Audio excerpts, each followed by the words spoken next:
Back on Tuesdays, finally. Basketball just happened. Took a shower, ate, and now we're live. Let's see what the. Boom, we're good. Sounds good. UFC Brasilia coming up this weekend. Pretty good card. I would say it's going to be hard. Every fight is going to be hard to follow that Joanna fight from last week. But they're going to try on paper. This looks like it's going to be a very good card. We're going to jump right into it. Francisco Trinaldo versus John McDessie. Trinaldo's 24-7. He was born and raised in Brasilia, Brazil, so it's a hometown fight for him. He's never been knocked out. He's only lost 3 times by submission. That was Kevin Lee, Peter Hallman, and then Luri Alcantara. Luri Alcantara was before he got into the UFC. He is a kickboxing black belt, which is a very contradicting style of what John McDessie is. John McDessie is a karate black belt. He's 17-6, 9 knockout wins. He's currently on a 3-fight winning streak over Abel Trujillo, Ross Pearson, and Jesus Pinedo, which means that Francisco Trinaldo will by far be the biggest challenge of John McDessie's young career. The karate-style fighter versus the kickboxing-style fighter. Head kicks him. Did you see Romero get robbed? I've seen Romero and Joanna get robbed. Tell me about it, Gregory. It's fucking bullshit. And the only reason I call it bullshit is because Joanna outstruck Zhang to the body and to the legs and got outstruck to the head, lost the fight. The next fight, Izzy outstrikes Romero to the body and to the legs, but gets outstruck to the head, wins the fight. The complete opposite happened in the co-main event and the main event. It's complete bullshit. That's for another time, though. Kickboxing versus karate. Karate's got that more lean back style of fighting. Kickboxing kind of is more standing upright, a little bit more of boxing. Yeah, but to the head. You see how much she got outstruck to the body and to the legs, though? Crazy numbers getting outstruck to the legs and to the body. She only won outstriking Joanna to the head by a mere couple of strikes, and yeah, she was putting on more power, but still, if you're putting on more power, that should mean that you get less strikes because the other person's putting on the volume. She actually had a little bit more strikes to the head than Joanna did, but Joanna just outlanded her everywhere else. Very close fight, but I had it for Joanna 3-2. And for McDessie Trujillo, I'm going to go. God, it's a hard one, man. Just because of opponents that they have fought, I'm going to go Francisco Trinaldo. It's probably a hard pick. Trinaldo's getting old. McDessie's on the rise. But I'm going to go with my heart there, and that says that Trinaldo has fought the more experienced guys. He knows what to do in there. He knows how to outstrike, outpoint. And I think it's going to be a stand-up battle the whole time. I don't think that he's going to try to take McDessie down, but if he does, I think that makes it even more his fight. He's probably going to win the fight if he brings it to the ground, 100%. Then we have Johnny Walker and Nikita Krylov. Walker's 3-1 in the UFC. His last fight was TKO loss to Corey Anderson back in November. All his UFC wins are via TKO or knockout. He got wins over Khalil Roundtree, Justin Ledet, and Misha Serkinov. 17-4, 14 out of his 17 wins via TKO or knockout. 3 of his losses are via TKO or knockout, and 1 is by submission. So he's got a 100% finish rate of losses. Costa finishes that had a lot of similar styles when they fought each other, and it clashed heavily. So what if Adesanya just brings the same approach that he brought to Romero against Costa? Could go really similar, and that fight was bullshit. That fight was mad boring. So I'm going to be really upset if that Costa Adesanya fight goes like Krylov's 25-7, 100% finish rate, 15 submissions, 10 knockout wins. 5 out of 7 of his losses are via submission, which plays into his card. So he's fighting Johnny Walker, who's primarily a striker. He's only been knocked out once in his career. He was in the UFC from 2013 to 2016. He went 6-3 and got cut, which is weird. You have a winning record like that, you get cut. And he came in was a submission over OSP, which OSP submitted him in his first stint in the UFC. He lost decision to Glover and then got submitted to Blachowicz in his first fight back to the UFC. Excuse me. I think I got the fucking hiccups right now. It's terrific, right? I want to say Krylov. I want to say that Krylov is going to be able to get him down, submit him, but it's going to be hard, man. It's going to be hard to get big. I think Johnny Walker's going to come in a lot bigger than those power strikes, unorthodox strikes. Can he let him gas and then take him down for the rest of the fight? I don't know, and I don't want to bet on it, so I'm going to go Johnny Walker TKO first round. Then we got Renato Moicano, Damir Hadzovic. Moicano hasn't fought since his last fight in Greenville right here against Korean Zombie when he got knocked out cold. He's 13-5, 5-3 in the UFC. His only losses were to Korean Zombie, Jose Aldo, and Brian Ortega. He's got wins over Jeremy Stevens, Kelvin Kattar, and Cub Swanson. He's a black belt in Brazilian Jiu-Jitsu. Hadzic's only a purple belt in Brazilian Jiu-Jitsu. He's 13-5, 3-3 in the UFC. He's got wins over Marco Polo Reyes, Nick Hine, Martian Held. He's got losses to Christos Giagos, Alan Patrick, and Mirabebs Tusimov. He's never been submitted in his career, although he's purple belt. And I think everybody zero's got to go at some point. I think that time for him is right now. He is going to be losing by submission to Renato Moicano. I'm going to go similar to I'll probably go like second round. I think they're going to feel each other out. I think the grappling exchanges are going to be really, really back and forth. But I do think that Moicano can use his experience to win most of the grappling exchanges.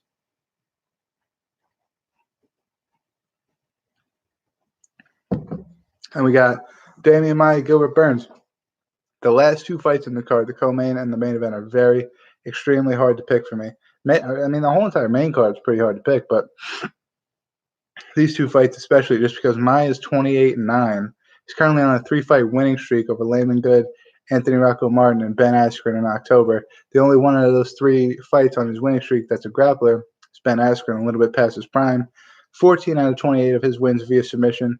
He's never been submitted in his career. His only 3 losses since 2014 are to Woodley, Covington, and Usman. So his only 3 losses in the past 6 years are to Woodley, former champion, Covington, just challenged for the belt, and Usman, welterweight champion right now.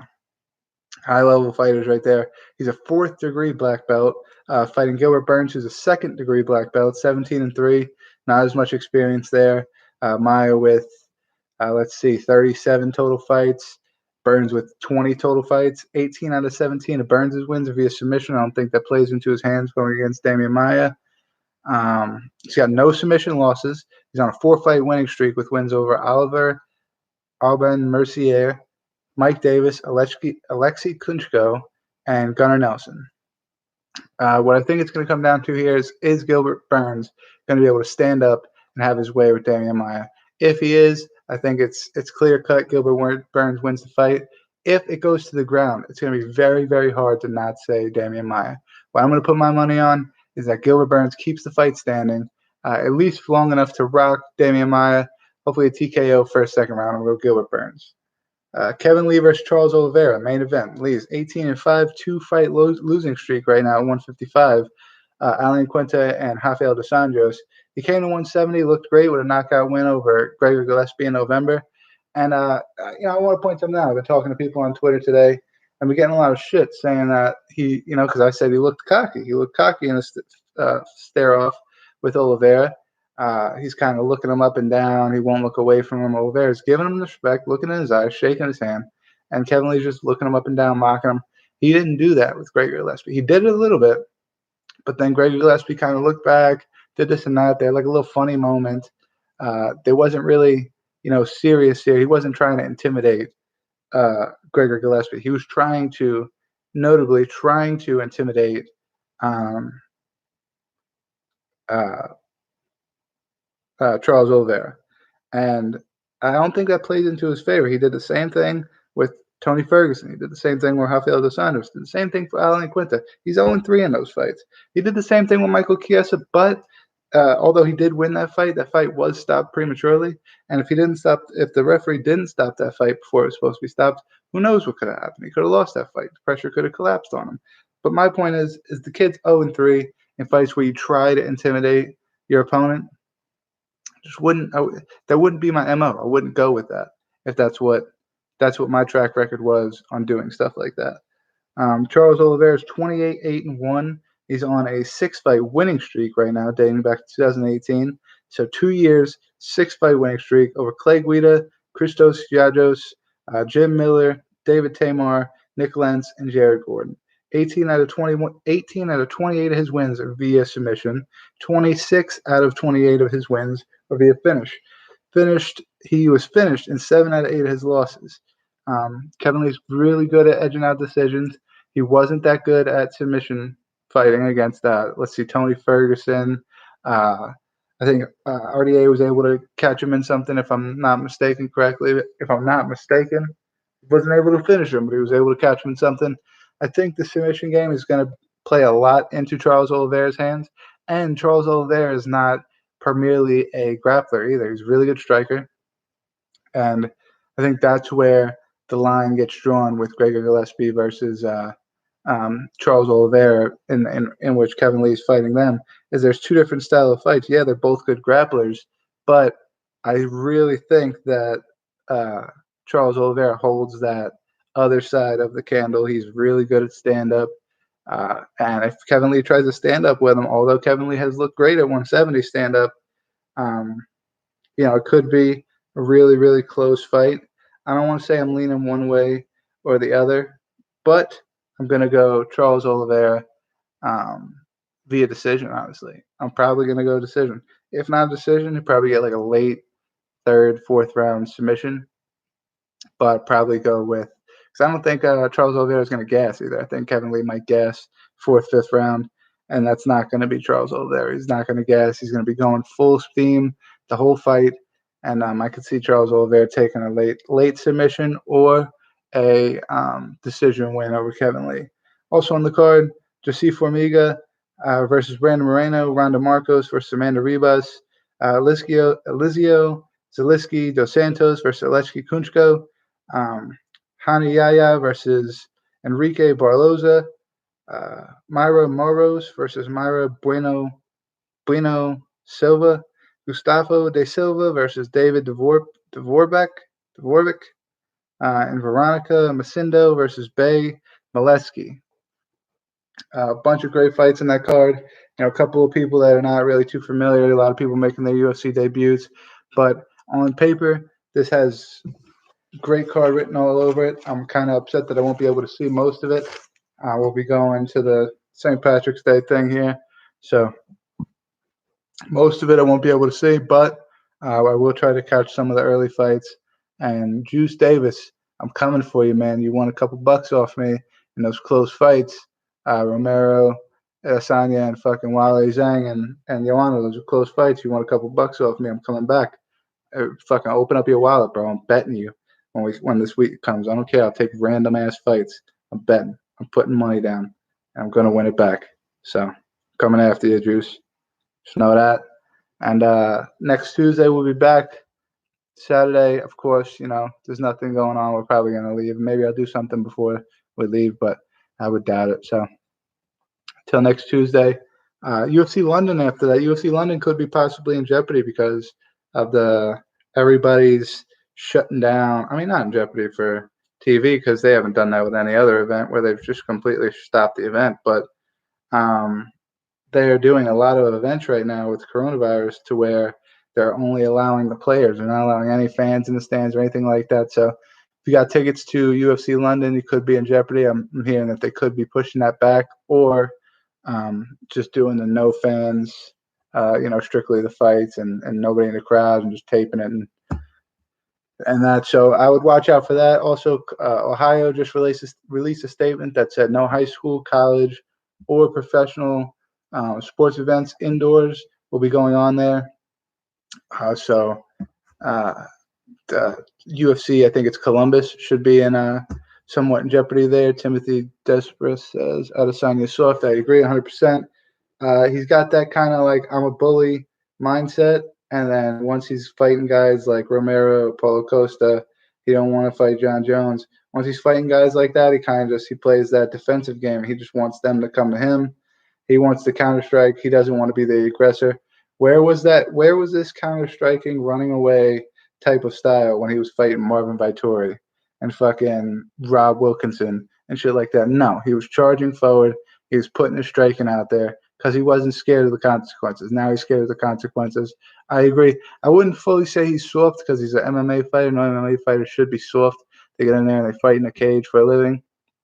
But I do think that he's trying to play it a lot more safe now that he's a champion. He definitely wants to remain a champion. You think they're going to cancel the event? I think so too. I think they just announced it, but I did see something on Twitter that said they were going to try to exercise, and I don't think they would cancel it either. I think they would either push it back, like replace it, like they just slide it back and maybe slide something forward or just skip that week. Or I think they might do what like ONE FC's been doing and shit like that, where they just close the event off and don't let any fans come in. No fans, no media, and they just have the fights and tape them and put them out, ESPN Plus, whatever they're going to do with them. I don't think they would cancel it, though. But I did see that about Ohio, that they were no indoor events, nothing like that. I don't know. I think the UFC is going to find a way around it, to be completely honest. And there's still, is it March, that event? Is it really in March? Because we're in March. Columbus, March 28th. Yeah, so we only got like 18 days, so never mind. I was going to say by the time that event rolls around, this fucking Corona thing probably would chill out. This Corona thing's not that fucking serious, man. It's like, if you can die from the flu, you could die from the coronavirus. If you could survive the flu, you could probably survive the coronavirus, man. It's not that serious. Just don't be sitting in hospitals for no reason. Don't get a fucking sniffle and go take yourself to the emergency room thinking you need medicine or something. That's how you would catch the fucking coronavirus, and they're gonna quarantine your little ass. There's nothing. I don't think, unless you're a really elderly person, really susceptible to, like, your immune system just shot, or you're a baby. I don't think there should be really a scared of dying from the coronavirus. I think there should just be a fear of not wanting to get quarantined, because if they do catch you and you have it, they're going to quarantine you. They're going to stick you in a fucking room until it fucking goes away. So, I mean, it's no fun. It's no fun if you get it, because they're going to fucking isolate you, but you can't go to work, you can't do anything that you want to do. But, like I said, if you're not old, mad young, or just have a shot-ass immune system, you shouldn't be scared of dying of the coronavirus. Pretty sure they have like a 62% recovery rate right now. It's not a big deal. McGregor should have to fight Gaethje. I agree. McGregor should have to fight Gaethje. He's not going to. And it's going to be very depressing to see Dana White deny Gaethje of that, but he's probably not going to have to fight him.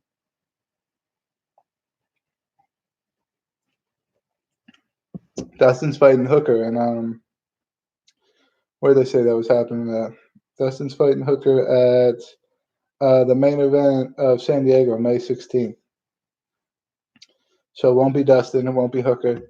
Who's a fucking dark horse that I think he could fight? I think he could just admit, like, okay, I'm a welterweight now. Yeah, seeing Gaethje threaten Dana's going to punch him in his nose. That's just publicity shit.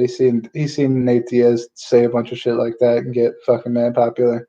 Just publicity. He's not going to punch Dana. But I think they're going to pull a wild card. I think Conor McGregor's going to say, fuck it. I'm a welterweight fighter now. I'm not going to keep trying to fight these 155 guys at welterweight. I'm just going to jump in the rankings and work my way up again. And so I'm very close to him in the rankings. Michael Chiesa. And fighting Michael Chiesa would be too good for two reasons. One, it would be good because it would give him another kind of, ease-in fight before he starts getting into the top 10. And then two, because if he's comfortable that he could stop Chiesa's takedowns, it's really, really good that he would be able to prove to everyone else that, hey, I've worked on my grappling. I can stop takedowns now, because Mike Chiesa's fucking beast in grappling. Beast. And he would probably be a good bit bigger than Conor McGregor. So it would be a great test for McGregor. And, McGregor can't get past it, of course, kind of shoots his whole 170 career in the fucking ass.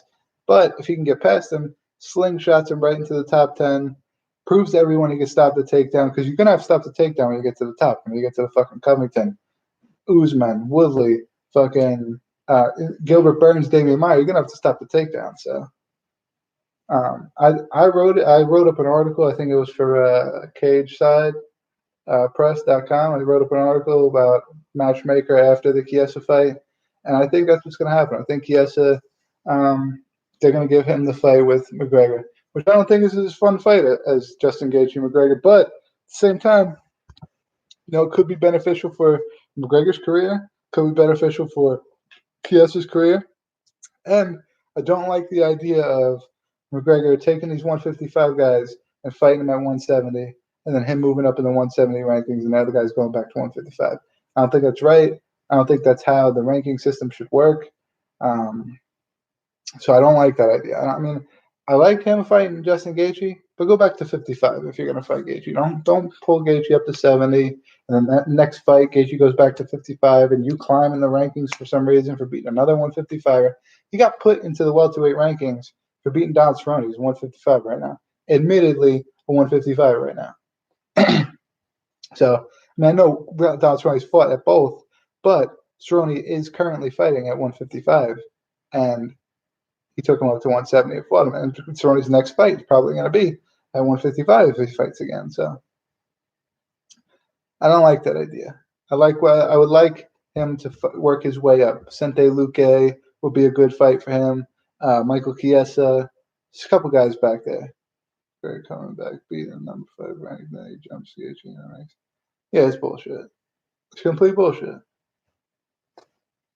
And a guy like Cerrone that's kind of falling in the rankings at the time. It's not like Cerrone was a guy that's like climbing, and then McGregor beats him and he just takes his climb away. Cerrone was kind of coming backwards in the rankings, and then McGregor beats him and somehow it fucking zips him past. Yeah, I don't like it. I don't like how they treat Justin Gaethje either, man. But I think guys like that, like Aljamain Sterling, I wish Aljamain Sterling would leave the UFC. Like, go to Bellator, go to PFL or something, man, because, like, they don't treat him right. They don't treat him right at all. They fucking give Cejudo, they let Cejudo fight Jose Aldo, and then they don't even let him fight Peter Yan for the number 1 contender fight. They're letting Peter Yan fight fucking Sandhagen, or not Sandhagen, Marlon Moraes. And Sandhagen's fighting Cruz, so there's nobody really at the top of the division for Aljo to fight. And Aljo is like the number 1 contender. He's beating everybody. I don't know. They have like certain people like that all over the UFC. Like they did it with Cyborg. Cyborg left. They're doing it with Gaethje. They're doing it with Aljo. You guys just pack up, man. Buy out of your contracts, fight out of your contracts, and dip, man. Fuck the UFC. UFC's got to realize that they put on great shows because they have a lot of talent on their roster. Without the talent on their roster, they don't got great shows. Ronda, yeah, they did it with Ronda too. Ronda fucking leaves, doesn't fight for 3 years, comes back and fights for the belt. What the fuck kind of shit is that? Everybody in that division should have said, all right, well, I'm out of here, dude. This bitch hasn't fought for 2 years, 3 years. She comes back saying she's never going to fight again, comes back, and you let her fight for the title? Well, she got fucking massacred in this fight. Thanks for bringing this up because I just got this post. But massacred in this fight. I went to a fucking bar to watch that, and everybody at the bar is like, oh, Razzy's going to be back. Razzy's going to be back. I'm like, dude, man, Razzy's about to get the shit kicked out of her, son. She's not on the same level, dude, as a chick like Amanda Nunes. There's levels to the fight, man. Women, men, every weight class. There's women. There's women. There's fucking there's levels to it, man. And if you're not on the same level, not on that level, man. That's like I know he beat Paul Feldner, and it's kind of like he's getting up there in levels, but Dan Hooker's not on Dustin Poirier, Khabib. He's not on their level. Dan Hooker is probably going to get destroyed by Dustin Poirier when they fight in San Diego. To be honest, man, I had the card I had my picks for Romero and Joanna, and I think they both won the fight, but came out of either decision, man. One, Izzy Romero fight was mad boring. They both were trying to kind of counter-strike, so it's really hard to see a clear-cut win. Here's the thing I didn't like about the two fights is Joanna outstruck Zhang to the body and to the legs, but got outstruck to the head. She loses the fight. Romero outstrikes Adesanya to the head, but gets outstruck to the body and the legs, yet Adesanya wins the fight. And it's like, I know other factors go into it, but like, you can't do that. You can't do that. Became a track star, started running. It's 100% exactly what happened. And the thing that kind of pissed me off about Romero too is Romero's really explosive. He's kind of explosive. He comes after you, and when he was doing that whole just sit there and just turn his body, and he wasn't like moving. He wasn't even stepping. He was just moving. He was just turning his body to keep him in front of him. That kind of pissed me off. It's like that's not how Romero starts fights. Why change it up? You know, even with the Costa fight, he knew it was a dangerous fight with Costa. He knew it was very similar style. Costa's got a lot of power. He could be getting knocked out, whatever. He came in that shit same he came in the Robert Whittaker fight. Mad energy, fucking mad explosiveness, even rocked Costa a couple times. And then now he just came in this fight and he just kind of relaxed the whole time. And then, yeah, he did say in his interview, you want to see a fight. You don't want to see Usain Bolt talking about Adesanya. And that's 100% correct. But at the same time, if he's being Usain Bolt, fucking chase his ass. Don't get caught. Don't chase his ass wildly and not professionally. But dude, fucking cut it off his angles. You know what I'm saying? Follow him up. Yeah, I didn't see him put all the blame on Romero, but that is bullshit. He definitely shouldn't have done that.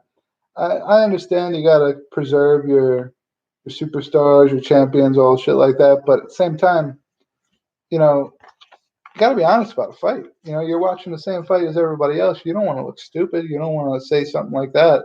And then everybody be like, wait, Dana, come on, man. What are you talking about?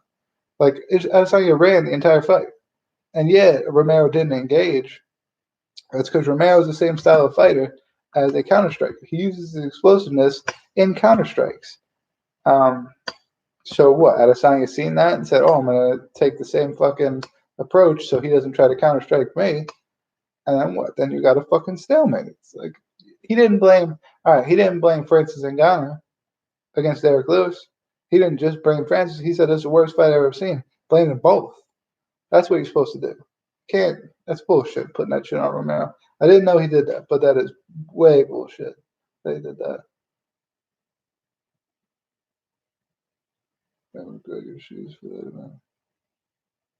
What does that mean? McGregor shoes? They made the fighters wear McGregor's. Oh, you're talking about the Reebok shoes? They always make them wear. I mean, maybe not the exact ones that McGregor was putting out, but they always make them wear those stupid looking Reebok shoes. I wish they didn't get sponsored by Reebok. They were sponsored by fucking Nike or Adidas or something, but can't stand Reebok's ugly ass shoes. It is what it is, though. Glad the sport's growing. I can't complain about sport growing. I just wish they had cooler looking clothes because Reebok sucks. Pretty sure they were signature shoes. They might have been. I mean, I didn't want to pay attention to their shoes. I just noticed that, I've noticed for the past few fights they've all been wearing Reebok shoes for the weigh-ins. If you're wearing shoes coming out, you're wearing Reebok shoes. It's fucked up to the fighters. It's not. Brendan Schaub said that it was good for some fighters, it was bad for him. It could be good for some fighters, the Reebok deal. But at the same time, who wants to wear only Reebok? Who wants to be told they can only wear Reebok? Reebok's whack enough, but then to be told you're not allowed to wear any other type of clothes when you walk into the octagon or when you're walking up, you got to be wearing fucking Reebok and shit like that. The ceremonial weigh-ins. The only time they get to wear their own clothes is whatever they did on Tuesday, whatever that's called, the pre-fight week face-offs or whatever. The thing that they just did, I'm pretty sure they're allowed to wear suits and whatever they want. But ceremonial weigh-ins, walk out to the cage after the fight's over. It's all Reebok. Yeah, it took away their other sponsorship offers. But what Brandon Schaub was saying was that some fighters aren't as marketable as Conor McGregor. I guess what Brendan Schaub was, Jon Jones. shit like that. So they didn't have a lot of sponsors, like a lot of big time sponsors. Like I know local fighters that got like 15 sponsors, but they're like, it's your local tree company, it's your local CBD company. It's not like Coca-Cola or Harley Davidson and shit like that. Like that's what fucking, if McGregor was in that era getting fucking sponsors and he could wear whatever he wanted on his shirts and shit, Greg would have Coca-Cola. He might have Coca-Cola and Pepsi. Fucking uh he would have Nike, Adidas. He would have all the shit, dude. Anybody that wanted to make money, McGregor would definitely be sponsored by them. So that's McGregor, man. That's how they're gonna treat McGregor. It's a star. It's like LeBron James. LeBron James get whatever sponsorship he wants. He could choose. He could say, I want that sponsorship. I want that sponsorship. I don't want that one. Other people, let's stick to basketball. Alex Caruso, he can't choose his sponsorships. He's getting calls from sponsors that say, hey, I want to sponsor you. And that's what happens. It's too early for me to make a prediction, man. I kind of want to see a little bit of shit play out before I predict Khabib and Tony. I'm leaning towards Tony because he's very, very, very dangerous off his back. Question would be, is Khabib going to give him enough room to be able to work off his back? And is Tony actually going to, be okay with getting a takedown? Is he going to be able to stuff the takedown? If he stuffs the takedown and is standing up, he's going to fucking demolish him. If he gets taken down, question becomes, is the pressure going to be too much or can he work off his back? I don't think Tony backs out of the fight unless like an injury happens or something like that. But I don't call that backing out of the fight. Injury is an injury. You've seen that fucking Brian Ortega bullshit that happened at UFC 248, where Ortega smacked the guy as the guy told him he backed out of the fight when he had an injury. Man's had an injury. You can't say he backed out of the fight. Like you're making him look like he's a punk or something like that, like he didn't want to fight.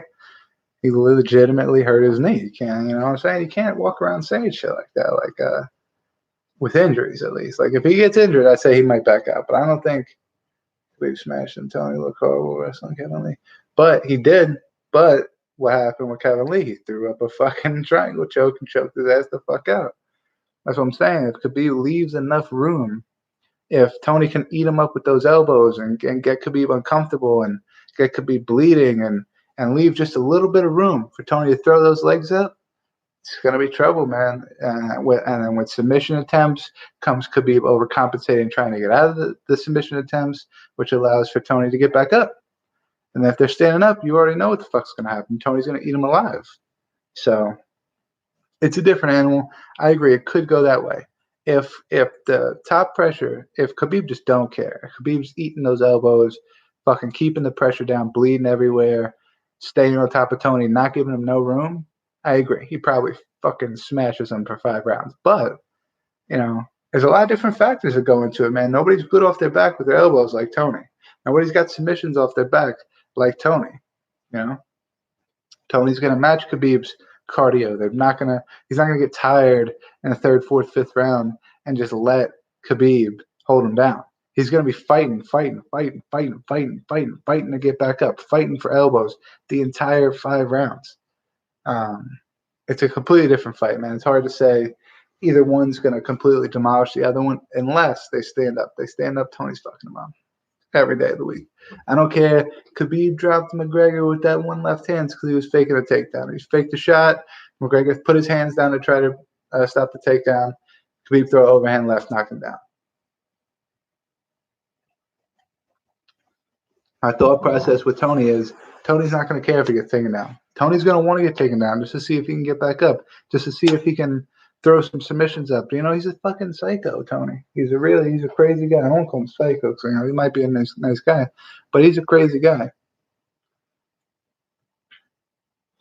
I fucking hope not, man. I think that's what McGregor's waiting for. I think he's waiting to book a fight until April just to see if that fight backs out.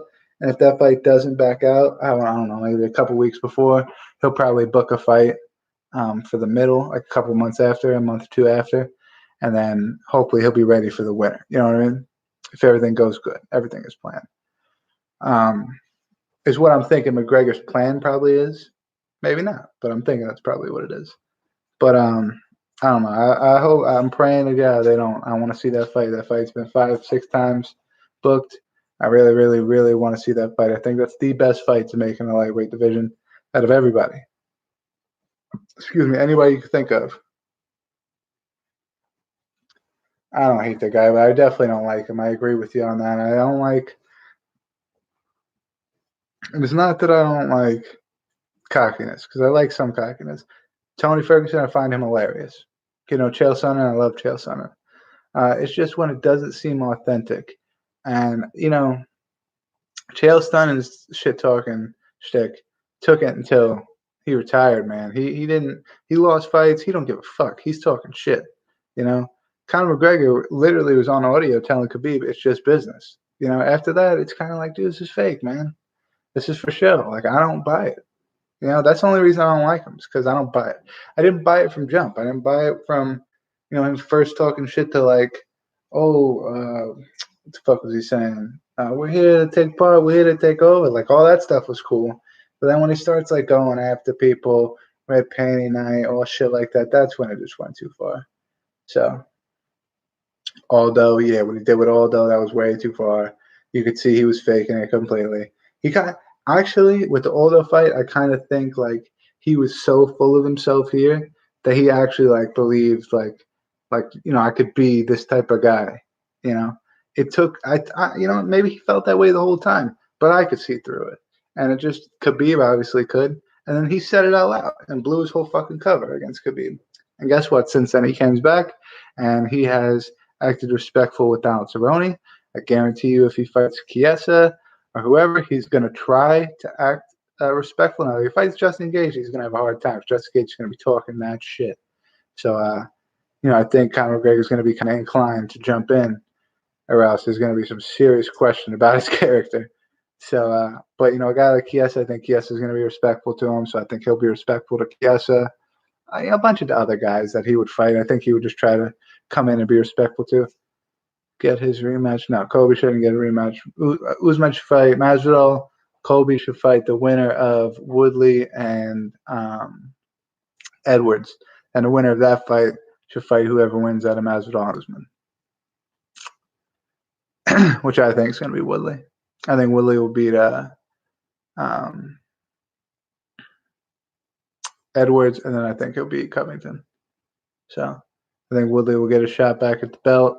I'd rather see George win the belt, but a rematch with Woodley and Usman wouldn't be. Although I didn't like how the way it went the first time, I think it would be a lot different the second time, so I wouldn't be mad at that fight either. But no, I don't think Kobe gets his rematch immediately. Maybe sometime down the line if he works his way up to it again, but I don't think he gets it. He kind of got his ass kicked. I mean, it was kind of even, and he has ass kicked in the later rounds. So, it's not a fight that's like Max Holloway, Alexander Volkanovski, or if they give Jon Jones Reyes again, it's not like that fight, or shit. If they gave Romero if they gave Adesanya Romero again, if fucking Costa got hurt and they gave Romero another shot, it's not even like that because that fight was close, I agree. That'd be a great fight. I think Woodley's going to have his way with Edwards, so I think we're probably going to see it finally after all this time. But I agree 100% that that fight needs to happen. That fight's been in the works for way too long now. Way too long. Far too long. But all right, Timothy, man, I appreciate you coming out and talking to me. I'm probably going to dip out. What should be next for Jon Jones? Either this the last question I'm going to answer. Either rematch with Reyes. He gave Santos a rematch, or let's see what else is up there for him. Goes up to heavyweight. I think those two, or maybe he fights the winner of Anthony Smith, Glover Teixeira. But either way, I mean, light heavyweight's kind of a joke right now. Whatever fight they give him, nobody's going to respect the fight, and unless he fights the heavyweight champion, nobody's going to respect it. Nobody's going to respect it. And I love Jon Jones, but nobody's going to respect the fight. There's no serious contenders there, or Corey Anderson maybe. Corey Anderson possibly. Actually, you know what? I think if he fought Corey Anderson, a lot of people would probably respect that, and that would probably be a really good fight. So I'm going to say Corey Anderson. I scrap everything I just said. I say Corey Anderson. Or I don't know. If didn't Corey Anderson just lose to Ham Blachowicz? Maybe Ham Blachowicz. Either one of those guys would be very well deserving to fight Jon Jones, and I think they should. Anything else would kind of just be laughed at by the MMA community at 205 because it's that thin. It's that thin. Those two guys, and after those two guys, that's it, man. That's as far as it goes. But yeah, like I said, Tam, it was good to talk to you. Hopefully everything's going good in Ohio, and you guys are not going too crazy over the coronavirus. And hopefully I see you back here on Tuesday so we can talk about Woodley and Edwards and UFC London. See you guys next Tuesday.